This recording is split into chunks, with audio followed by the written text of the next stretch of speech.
بسم اللہ الرحمن الرحیم۔ السلام علیکم ورحمۃ اللہ وبرکاتہ۔ الحمدللہ رب العالمین والصلاة والسلام علی رسولہ الکریم، اما بعد۔ عن ابی ذر رضی اللہ تعالی عنہ قال قال رسول اللہ صلی اللہ علیہ وسلم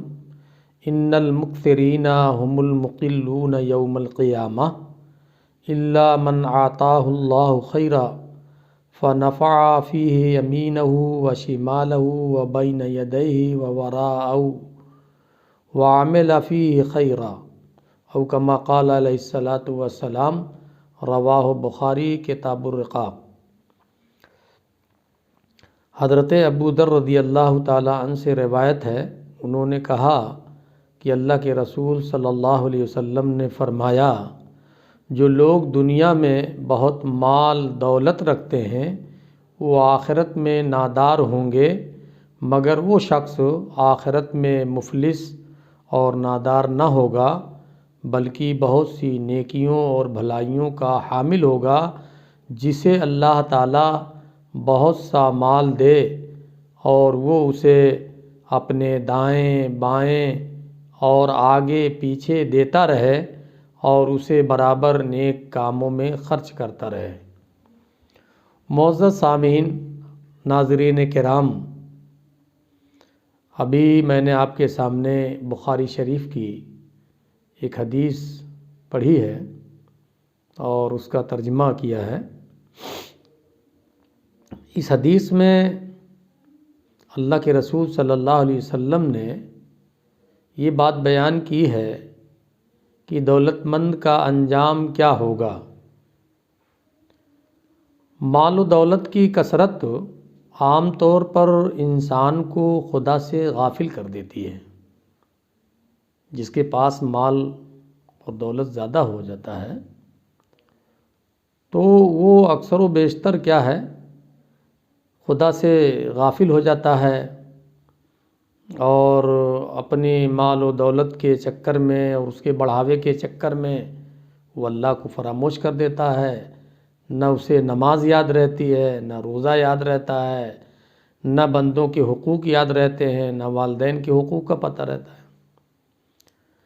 اس میں ڈوب جانے کی وجہ سے وہ اللہ کی اطاعت اور فرمانبرداری کی توفیق نہیں پاتا۔ قیامت کے دن اس کی نیکیاں اس کے گناہوں سے بہت ہی کم ہوں گی۔ جس مال سے اسے دنیا میں نیکی کمانی تھی، اس مال سے وہ گناہوں کو خریدتا رہا، اپنی ہی دولت کے بلبوتے پر وہ ایسے سیاہ کارنامے انجام دیتا رہا جو اسے اللہ کی عدالت میں سزا دلوا کر رہیں گے۔ اس وجہ سے وہ بہت پریشان اور اداس ہوگا، لیکن وہاں نجات پانے کی کوئی راہ اسے سجھائی نہ دے گی۔ البتہ وہ مالدار قیامت کے دن کی رسوائی سے بچ جائے گا جس نے اپنی دولت کو اچھے کاموں میں خرچ کیا ہو۔ دائیں بائیں اور آگے پیچھے، جو ابھی حدیث میں میں نے ترجمہ کیا، دائیں بائیں اور آگے پیچھے مال خرچ کرنے کا مطلب ہے کہ بھلائی اور نیکی کے کاموں میں بڑی فیاضی اور کشادہ دلی سے مال خرچ کرتے رہنا۔ بہت بڑے مالدار اور سرمایہ دار لوگ قیامت کے دن کی رسوائی اور ذلت سے بچ نہیں سکتے، مگر وہ لوگ، وہ مالدار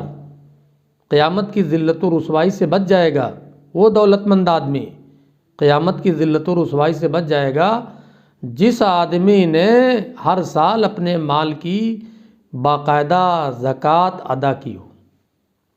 جو اپنے مال کی زکوٰۃ برابر ادا کرتا رہے گا وہ اللہ کے ہاں رسوا نہیں ہوگا، اس لیے کہ اس نے جو اس کے مال میں جو بندوں کا حق تھا اس نے نکال کر دیا۔ اپنے غریب رشتہ داروں اور نادار پڑوسیوں کی دل کھول کر اس حد تک اعانت کی کہ وہ معاشی لحاظ سے اپنے پاؤں پر کھڑا ہو جائے۔ اگر ایسا اس نے کیا، یتیم بچوں اور بچیوں کی تعلیم، صحت اور لباس و خوراک کی کفالت کی، بیوہ، خواتین اور معذور افراد کی مستقل مدد کرتا رہا، اپنی بستی اور محلہ کے غریبوں اور مسکینوں اور بے سہارا افراد کی وہ مدد کرتا رہا، رفاع عامہ کے کاموں میں بڑھ چڑھ کر حصہ لیتا رہا، دین کی تعلیم، تبلیغ اور اللہ کے کلمہ کو بلند کرنے کے لیے زیادہ سے زیادہ اپنا مال خرچ کرتا رہا۔ اس کے علاوہ اور بھی نیکی اور بھلائی کے کام ہیں جن پر وہ مال خرچ کرتا تھا یا کیا جا سکتا ہے، اور وہ کرتا رہا برابر۔ تو جو ان اوصاف کا حامل مالدار اور سرمایہ دار ہوگا، اللہ تعالیٰ اسے عزت بخشے گا، اس کو جنت میں جگہ دے گا، وہ آخرت کی ذلت و رسوائی سے بچ جائے گا۔ تو ایسا نہیں ہے کہ دنیا میں جتنے دولت مند اور سرمایہ دار لوگ ہیں وہ سب آخرت میں اور قیامت کے روز ذلت و رسوائی دیکھیں گے، ایسا نہیں، بلکہ جیسا کہ میں نے ابھی تشریح میں، حدیث کی تشریح میں بتایا کہ جن لوگوں نے نیک کاموں میں پیسوں کو خرچ کیا، غریبوں اور محتاجوں میں خرچ کیا، یتیموں اور بیواؤں پہ خرچ کیا، رفاع عامہ میں خرچ کیا، اسی طریقے سے دین کی تعلیم، تبلیغ، ان سارے کاموں میں لگایا۔ اگر کسی نے اپنے مال کے ذریعے سے کسی غریب لڑکے کو حافظ قرآن بنا دیا، اور اپنے مال کے ذریعے سے مال خرچ کر کے کسی نادار اور غریب اور کمزور کے لڑکے کو عالم دین بنا دیا، اگر یہ سب کام کیا تو یہ صدقہ جاریہ اس کے لیے، اور اللہ تعالیٰ اس کے اس کام سے خوش ہوگا۔ جو لوگ معاشرے اور سماج میں غریبوں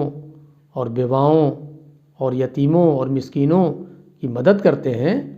تو اللہ تعالیٰ اس کے اس عمل سے بہت خوش ہوتا ہے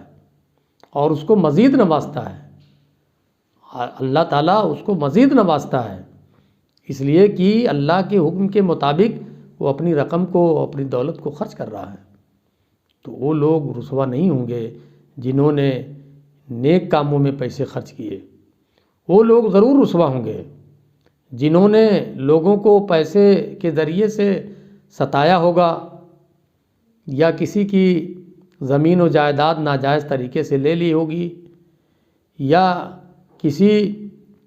غلط کام میں اس نے روپے خرچ کیا ہوگا، ناچ گانے میں خرچ کیا ہوگا، لایانی کاموں میں خرچ کیا ہوگا، یا برائی کے کاموں میں خرچ کیا ہوگا، یا ایسے کاموں میں خرچ کیا ہوگا کہ جس سے معاشرے میں برائی پروان چڑھ رہی ہو۔ تو برائی کے کاموں میں اگر خرچ کرے گا تو ظاہر بات ہے کہ ایسا شخص اللہ تعالیٰ کے ہاں ذلیل و رسوا ہوگا۔ اس لیے دولت مند کا اچھا بھی انجام ہو سکتا ہے اور برا بھی انجام ہو سکتا ہے، اس کے اپنے کردار اور اپنے کیے ہوئے پر اس کو غور کرنا چاہیے کہ اللہ تعالیٰ نے جو ہمیں دولت دی، جو ہمیں نعمتیں دی، جو مال ہمیں عطا کیا، ہم اس مال کے ذریعے سے انسانوں کو،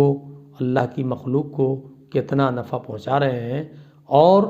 ان مالوں کے ذریعہ ہم خیر کے کام کتنے کر رہے ہیں۔ اللہ تعالیٰ ہم میں سے جن کو بھی اللہ تعالیٰ نے دولت عطا کی ہے، اللہ تعالیٰ ان کو خیر کے کاموں میں خرچ کرنے کی توفیق عطا فرمائے، غریبوں اور مسکینوں اور یتیموں اور بیواؤں پر خرچ کرنے کی توفیق عطا فرمائے، حقوق العباد کے ادا کرنے کی توفیق عطا فرمائے۔ وآخر دعوانا ان الحمد للہ رب العالمین۔